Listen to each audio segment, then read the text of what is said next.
All right, welcome to another Space Luchador podcast number 10. Now, I had said that I was going to do the Terminator timeline franchise explained through the Space Luchador program. So, I'm going to show you that it's actually not that hard once you actually break it down with the values of what makes the universe values, right, work in the first place or mean anything by that.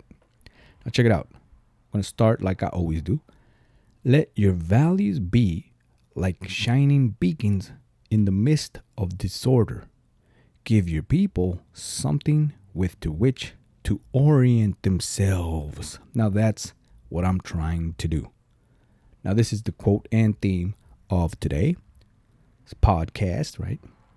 Let your values be like a shining beacon in the midst of disorder. Now, the Terminator franchise is already a damn mess because everybody has their theories, right? And everybody's throwing them around and this and that. And Terminator 1, 2, 3, 4, 5, right? And all they ultimately did was disorder the damn franchise and therefore kill the franchise. Now, for those that are interested in this topic, you are going to be treated to the true story behind the Terminator. Yes, the whole damn 9 yards. Literally, this movie, and I'm going to start with this. This movie is actually about Kyle Reese. Yes, believe it or not, this whole franchise, story, timelines, everything, it all comes down to what makes a movie great. The old legendary hero's journey. That's right, I've been saying it over and over and over again. Anyways, there's a bunch of videos out there on the internet, right, explaining the timeline and how this makes sense, and it's all some dumbass paradox, right? Anyways, in one of these videos, there's one dumbass guy saying, for those that think that, well, John Connor, right, went back and fathered this and therefore that, well, that can't be because this is, and he comes up with this stupid phrase called predestination paradox, which means what he's claiming, and therefore every other Terminator theorist, right, claims up on YouTube, is that this whole thing is a paradox, which means that it's always going to continue. That can't be further from the truth once you actually understand the same thing that I've been saying that guys don't understand about women, right? And women do understand it to a certain extent because it is all about value and legitimacy. Now, let me go ahead and jump in to the actual Terminator timeline, which proves my point literally in everything, right? Not just the Terminator thing, but every other thing I've ever said. So that's why I'm doing this. So anyways, back in, well, actually in the future, 2029, turns out, right, the Terminators, in this case Skynet AI, somehow was able to invent a time machine. Through all this, Connor and his soldiers discover this damn thing. They realize the plan. Obviously, Skynet, in desperation, sends back a Terminator to kick or whoop Sarah Connor's ass, right, to prevent Connor's birth. Anyways, here's the irony of this all. Spoiler alert, ironically, Connor kills himself, and I know how this sounds, but stay with me. Connor kills himself just like Skynet killed itself. I'm going to show you what I mean. Check it out. So, Connor, right, then sends a lone soldier to protect his mom, right? This is the mythology of it all. However, this is the event that changes everything. For those that don't pay attention to the damn details, like I was saying, Kyle Reese actually had in his possession Sarah Connor's picture, right? Now it explains that supposedly John Connor gave him this picture for whatever the hell reason it was, but the point is Kyle Reese was already in love with Sarah Connor, right? Now, he's a volunteer, which proves the legitimacy of all of this. It wasn't like John Connor just randomly picked some dumbass to do the mission. No, he said, I need a volunteer, right? Therefore, right, Kyle Reese steps up because he was already in love with Sarah Connor. That's the point. This ain't no damn paradox. It's just this dude hero journeying. Now does it make sense, right? Anyways, he goes back, does the mission. It's a one-way trip. He don't care. He's going to get some poontang, right? In the past, because the future sucks. Anyways, he goes on the hero's journey, because it is literally the hero's journey. He goes back to save the princesses, right? This is what it's all about. I've been saying it. Anyways, he goes back, saves Sarah Connor. However, here's the truth and the sad reality of the universe, and this is why the Space Luchador podcast exists, to explain this, right? I've been saying it. It's what it's all about. He went back not only to save Sarah Connor, that was the mission, but he went back and fucked Sarah Connor. That's right. Right in this moment, he ultimately killed original John Connor. Now there's all these guys in the internet obviously trying to explain, well, it's the paradox and how hard it is that you got to send your own father back and this and that. No, that's a problem for another day. Not for another day in the podcast. I mean, in the other day, another day for John Connor to fuck his mind up, because he now knows that ultimately, right, his dumbass sent some dude who now turns out to be his father, right? So now he has to deal with that. But again, that's his problem in his head, right? Here's the truth. The truth is, yes, Kyle Reese went back, and in the process of saving, right, Sarah Connor, he F's her, and therefore she gets pregnant with now future John Connor, who is no longer first original John Connor. Therefore, now you can see how he ultimately killed himself, because it ain't him no more. That's the point. There ain't no paradox here. There's only truth, which is my point, right? So there you go. There's that. Now, let me explain the rest of it. Once you get this happens. It's clear manhood. It's everything that I've been talking about. Literally everything, right? Because now you got John Connor being schooled inadvertently, right, by his mom, who was schooled by Kyle Reese. Does that make sense? See what I'm saying? It's perfect. It fits. Makes perfect, logical, mathematical sense, right? Because if you recall Terminator 1, Kyle Reese, before, he didn't just show up and Sarah Connor was in love and all this shit. No, she was biting him and kicking him and fighting him. Couldn't trust him, right?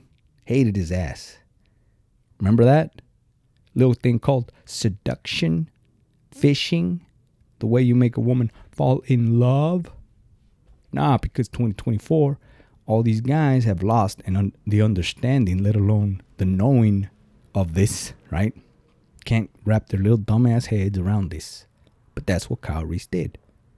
Put up with the fighting and the kicking and the biting and all this crap. And in the process, taught her to be a badass soldier. And in the process, she fell in love. And in the process, he banged her. There you go. Hero's journey.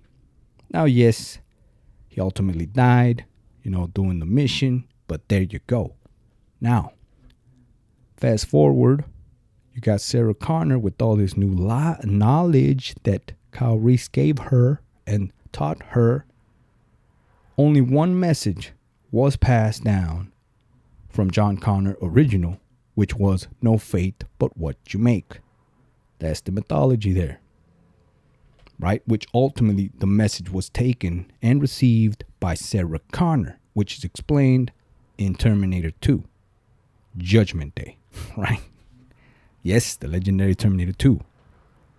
Now, I could go on into all the mythology of the real life shit that happened with James Cameron and his wife, and how he sold the rights for $1 and all, and in the promise of her making basically the movie, 'cause she was some big exec, and James Cameron was broke as hell, and nobody wanted to give him a damn shot, right? Which is why this movie was made the way it was made, and therefore why he is not the owner of this franchise. Which proves Terminator 3, 4, and I believe 5, which ultimately killed that damn franchise, because he can care less about a franchise that he does not no longer own. All right, but anyways, that's a whole nother thing. So to get back basically to the original topic of today. All right, so we got, here's the big key players to prove my point. You got John Connor, Sarah Connor, Kyle Reese, and Skynet itself. Now there's this dude in the middle of all this called Miles Dyson. Now here's where it gets crazy, as they say. All right. Now, to prove my point, I'll not only have two evidence. Not only one, but two damn evidence. 3 here in this case. No coincidence there. So you got Kyle Reese, who bangs Sarah Connor, therefore changing everything, because now it's no longer this John Connor of the past, right? That's change number 1. 2, when the Terminator went back, because everybody forgets this, the original Terminator that went back got his ass handed to him, got blown up along with Kyle Reese, and then ultimately squashed in the machine. When the damn cops or authorities showed up and did the big cover-up, they kept the Terminator hand and therefore chip, which therefore now changes original Skynet, because now it's no longer the original Skynet, just as John Connor is no longer the original John Connor. So this ain't no damn paradox, you understand? So I've been saying it. Now, let me continue on. Now you got this whole new Skynet that, right, which now involves Miles Dyson. Remember, Sarah Connor was talking to the Terminator, asking all sorts of damn questions. Oh, what do you know about this? Well, I got detailed files and all this other shit, right? He explains. Right? Of course, he had the detailed files of all the shit that happened after the fact from Terminator 1. Which proves my point again. All right. Then she says, well, who ultimately is the man who basically makes Skynet? He says, well, the guy that's ultimately most responsible, if not the guy that makes it happen, damn near, is Miles Dyson. Now, why is this guy important? Is it because he's the one that created Skynet? No, it's because he was the head of the guys that were studying the damn arm and chip of the first Terminator. There you go. Proving my point once again. Damn, I'm good. Anyways, there you go. There it is. Right? Prove me wrong. Right? As they say. I should set up a table. Right outside the AMC. Be like, Terminator ain't no damn paradox. Prove me wrong. Change my mind. There you go. Botched it. So, like I was saying, Miles Dyson is the head of the guys studying the damn thing, and therefore this new Skynet, who is based on the technology of the original Skynet, changes the fact that it's no longer Skynet. Now, I know how that sounded, but it makes sense. All right? Perfect damn sense, because it's no longer Skynet. At least not the original. Just as John Connor is no longer the great savior. Now he's a dumbass kid. Now you can see this from part 2, which brings me on to the next segment, right? John Connor, if you recall, is a dumbass. He's a damn failed, right? Mentally disturbed, hates his mom, don't know who his father is, right? And he's a damn criminal, right? And he refuses to be who he was meant to be. So therefore, you can see anybody that's ever made it to man level. That's right. Becoming a man takes work and effort and blood, right? And knowledge and wisdom and strength and all this other crap that's earned. That's the point.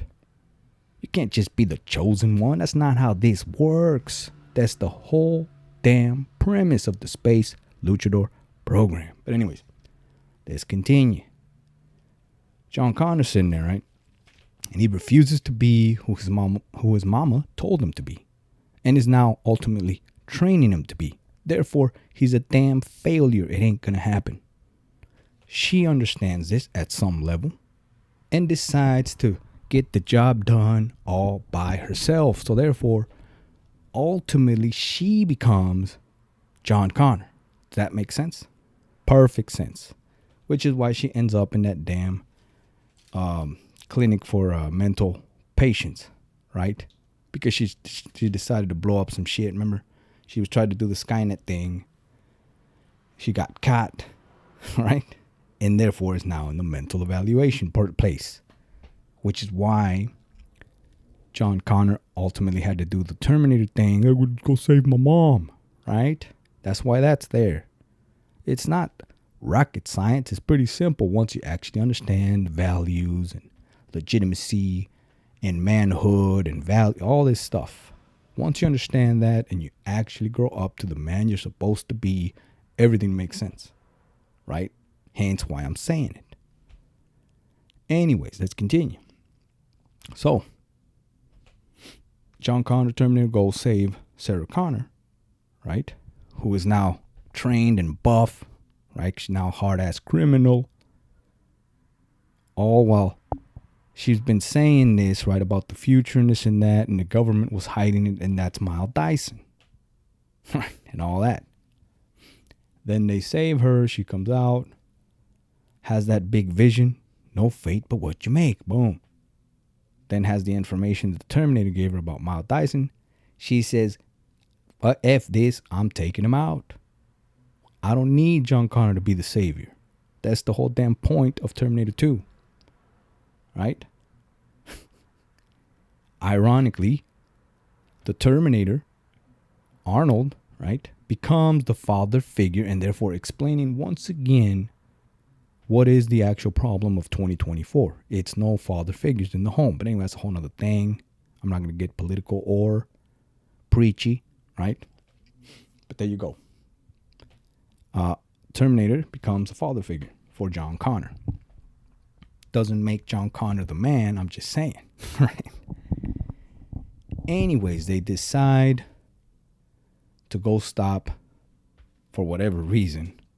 John Connor's like, we're going to take him out. We need to stop her. Terminator himself literally says in the movie, right? Well, killing Miles Dyson may actually stop and prevent fucking judgment. John Connor could care less because he had to be the little whiny, bitchy kid that he now is. He ain't no damn savior. Had he been, he wouldn't have cared less about Terminator killing, right? Or Terminator doing Terminator things. Like he said in the whole damn movie, I'm a Terminator. That's what I do. I whoop ass, take no names, right?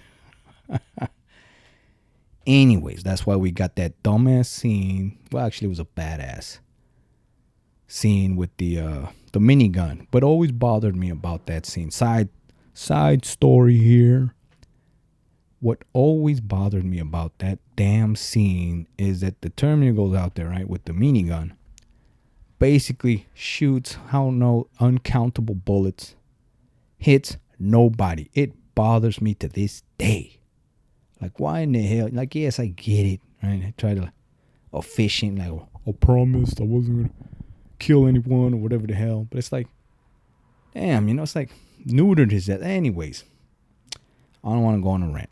So, they go to the Skynet thing, right? Blow up Skynet, take the hand and the chip, which actually now brings me back to the T-1000 explained. You see, this makes even more perfect sense, actually making the case for my case. Because the hand and the chip were studied, right? That basically jumped the technology even more advanced than the original technology from the original Skynet. Therefore, part 2 is actually explained even better because now with the existence of the Terminator hand and chip can now get even crazier technology like the liquid metal alloy T-1000 Terminator, right? Makes perfect sense. There you go. That's why we get more advanced Terminators instead of the original Terminator that came in the first movie, right? Which is the original Terminator T-100. That's why we got the T-1000, right? So there you go. Anyways, to go on with the story, they ultimately do the whole chase scene, right? And they end up in that molten metal factory where he does the famous hasta la vista baby shot, which did not a damn thing. It's a good shot, but did nothing. Then we got one of the greatest scenes in cinematic history where the Terminator's getting his damn head bashed up against the damn metal wall with what is a big ass metal, whatever it was bashing him, right? Got hit, stabbed, woke up. You know, classic hero journey shit that makes movies great and badass and rewatchable. Every now and then I put it back on just to, get inspired once again. Stands up. But anyways, they finally whoop the T-1000's ass. It goes into the molten lava, and you get the big ending, which makes everybody cry to this day. Tear up.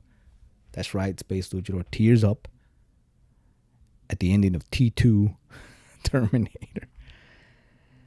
Anyways, so then the fucking Terminator turns around and says, I now know. And there's another lesson of life in the universe and everything I've ever said once again. See, I'm telling you, great movies literally reflect life. That's what makes the damn movie great.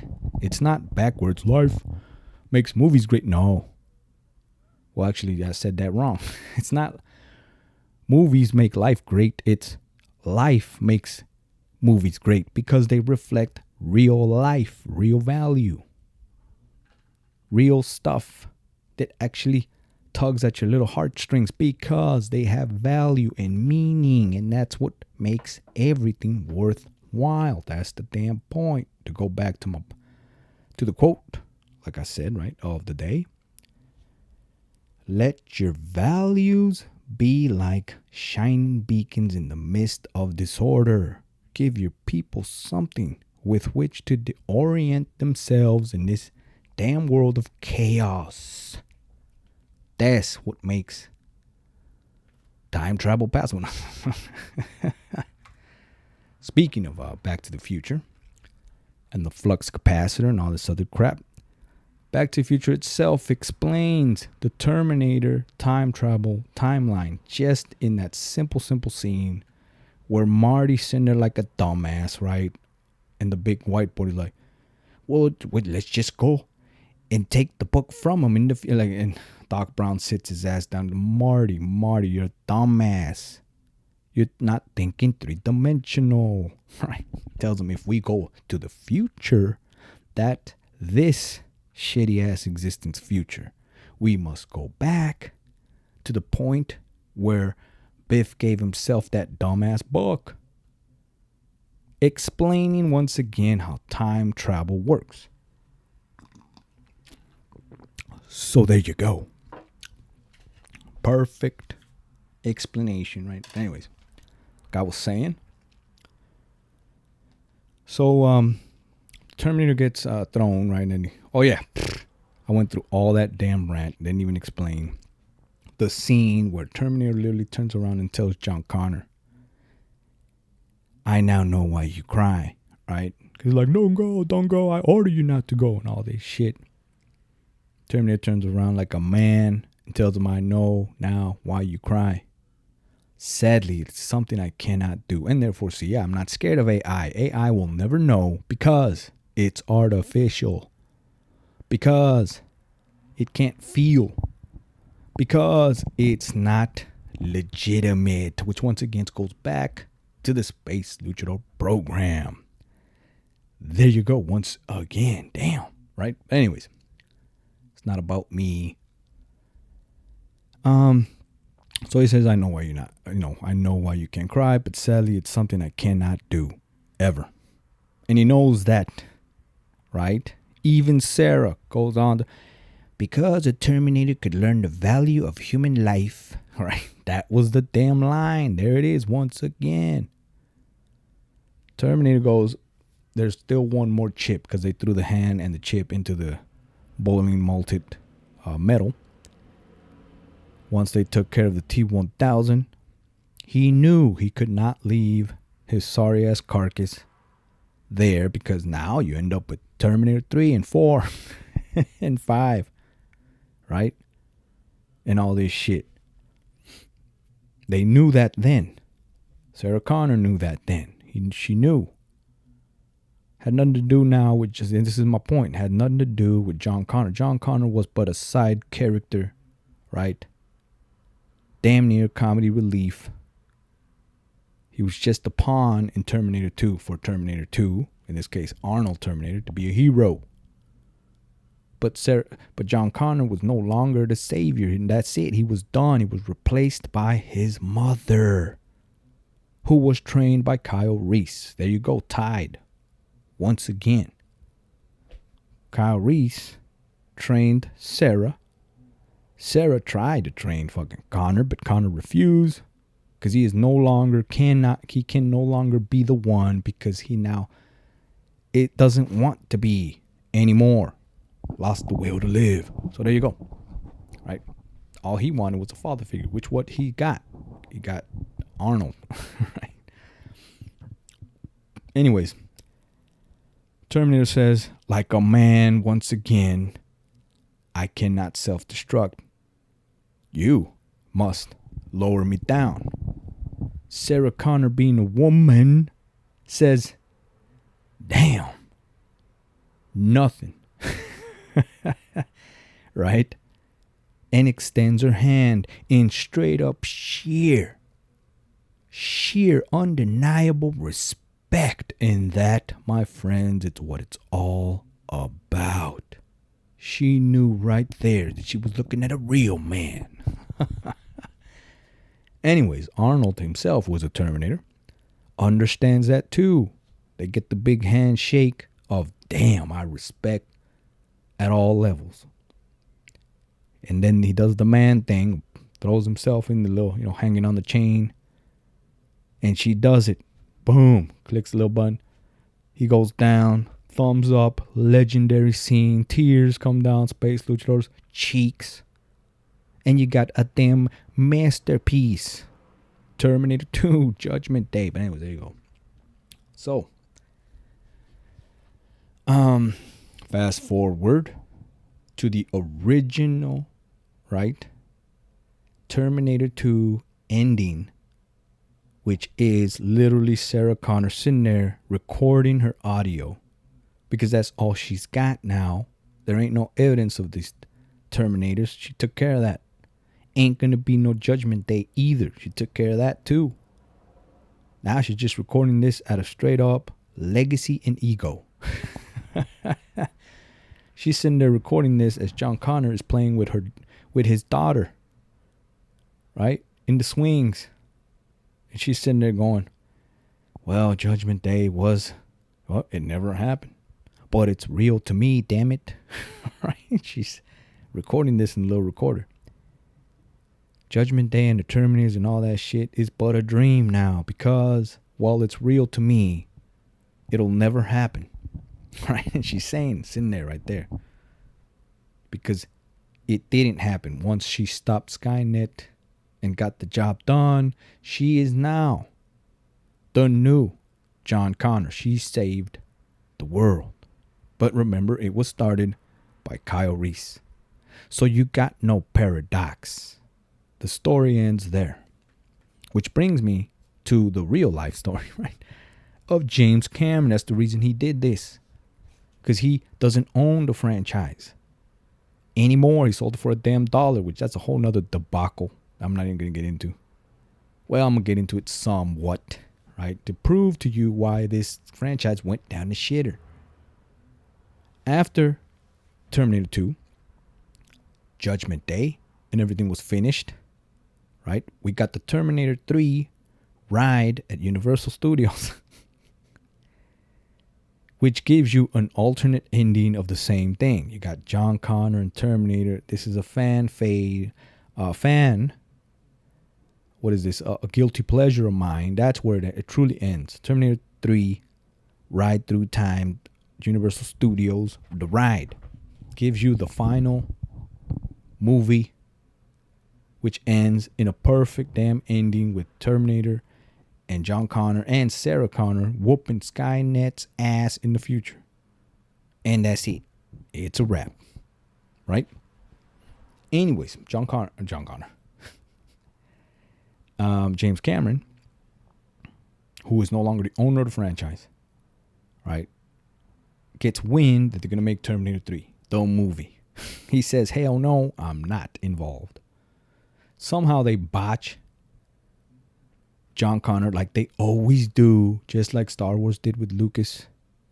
And just as any other Hollywood dumbass executive movie comes out, they botch the damn hero at all levels. Now you got a whiny ass. First of all, it was fell victim to casting because that dude just doesn't work. For those that don't remember Terminator 3, right? You got who, by the way, is not canon in my book, but hey, it's out there, so therefore the franchise is dead. But because we got a couple minutes, I'm gonna go ahead and break that down real quick to show you how it doesn't work anymore. It's done. It's over. Right? So if you go logically, John Connor is a dumbass, a drug addict, drunk, hiding pretty much. He ain't training nothing military, just bitching and moaning in the streets about how he's waiting for the dreaded Judgment Day. Instead of taking it like a man and going, I'm going to get ready like my mom did. But no, he's whining in the streets, barely eating dog food. Right? It's amazing. It's amazing what they did.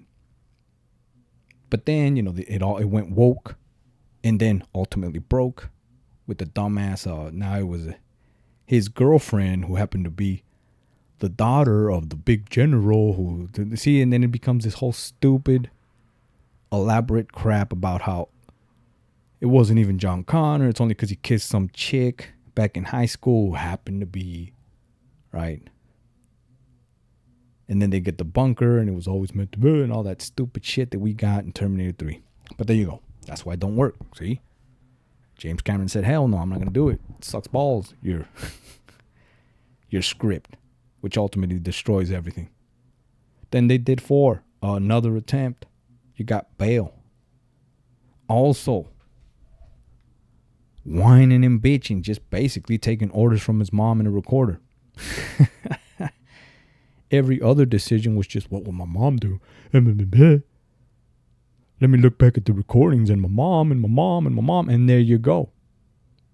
That goes to show you what happens, right? When you get a kid that was raised by a single mom. No longer a great, war tactic leader, right? It just don't work anymore. That's my point, right? Not to mention they put the franchise killer in that movie, Sam something, Wormington or whatever the hell. Now he's a cyborg and he was this, and Skynet had him in the back as some secret project. All that shit. See, that's what I'm saying. It's stupid. Don't even make sense. Even trying to do the math, it just doesn't fit. Don't work because it's stupid. You got now Skynet's a woman, right? And for some reason, she just has a hard on for this dumbass Sam Worthington, who is now a damn cyborg. And then I didn't even want to get into the stupid original ending to that movie that they tried to do. Sneak in, by the way. I'm going to tell you just to piss you off. Or anybody that cares. You got the original ending of that stupid scene, which, by the way, they did put, but it got like, those first screen viewers said, hell no, this shit's garbage. And they had to remove it. At least they had the damn decency to test it out. Something so stupid.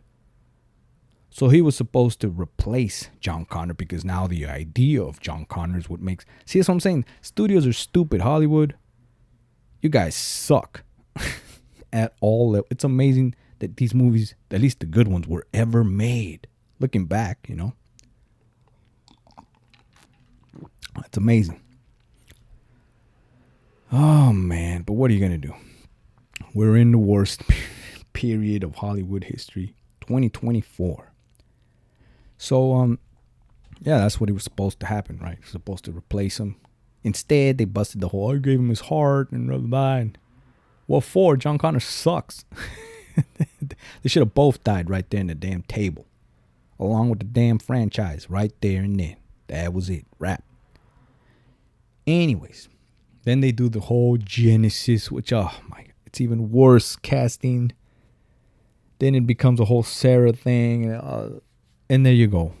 That's a true paradox right there. They continue to make these shitty ass movies that just don't work and never will again because they don't get the value, the lore, the hero's journey. It's what makes everything worthwhile, first of all, second of all, and third of all.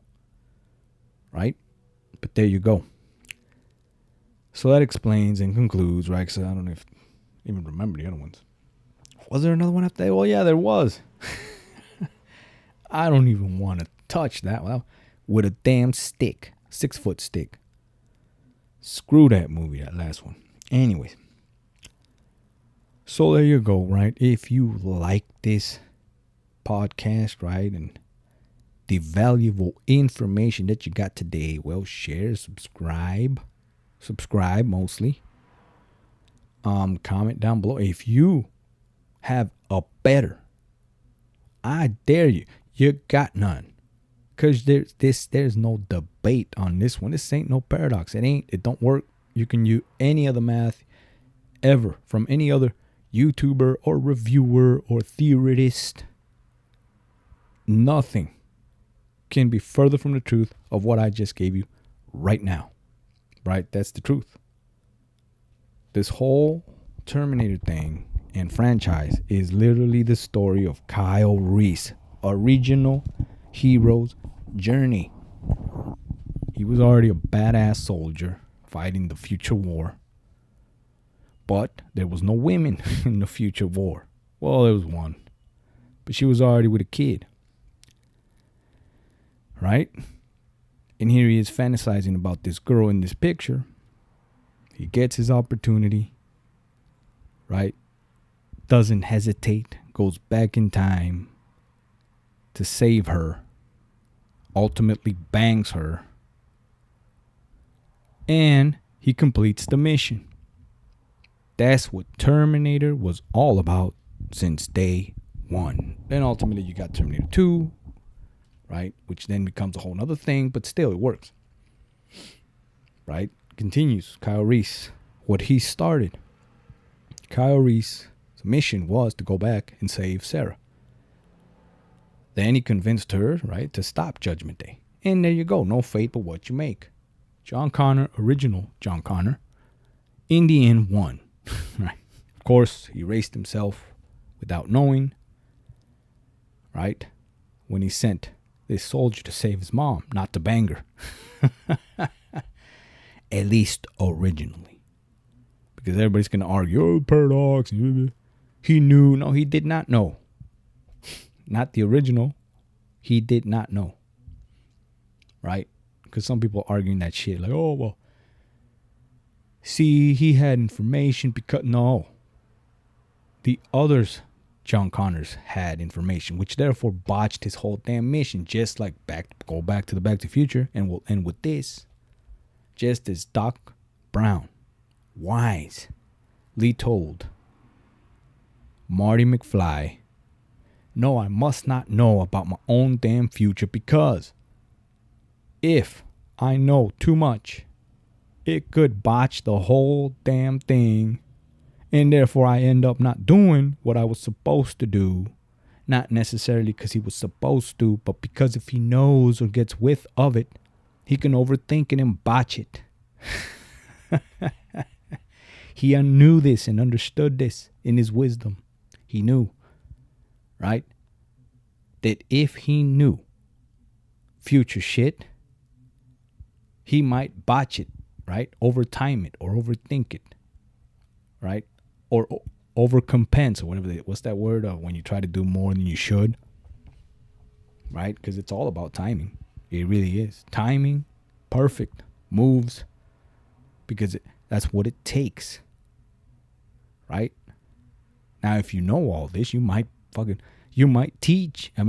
cheat, which is what he did. I could get into the whole another thing about Back to the Future, explaining why it is that, first of all, just like he said, right, in Back to the Future, told Marty, hey, you know why I created this time machine? I didn't create it to gamble and personal gain and all that. He gave that big speech. But in the middle of that speech, he said one thing that no damn reviewer, like I always say, no reviewer, I've looked for them everywhere, right? I've seen all the damn reviews and all the breakdowns and theories and all this other shit. Not one has ever said what you're going to hear here first in the Space Luchador podcast, which is Doc Brown saying, the reason I built the time machine was not for these things.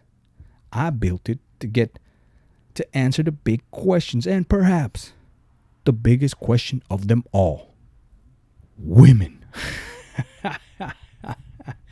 So there you go. Proven once again, the Space Luchador right. Oh, now I see why I get the, you're an asshole. What? I'm just saying I was right. What? I can't? What if I am right? Right? If I am right, well, shit. Why can't I say it? That makes me an asshole? Right? That's what you don't like? Is that why you refuse the truth? Because you think the messenger's an asshole, right? Anyways, there you go. Doc Brown literally said that. You can go back and watch it if you don't believe me. He said that. He ultimately built the damn time machine, which brings a whole nother. I should make that video. I probably will. Explaining literally how even Back to the Future was literally about the same thing the Terminator turned out to be. The hero's journey. So there you go. I'll see you on the next Space Luchador podcast.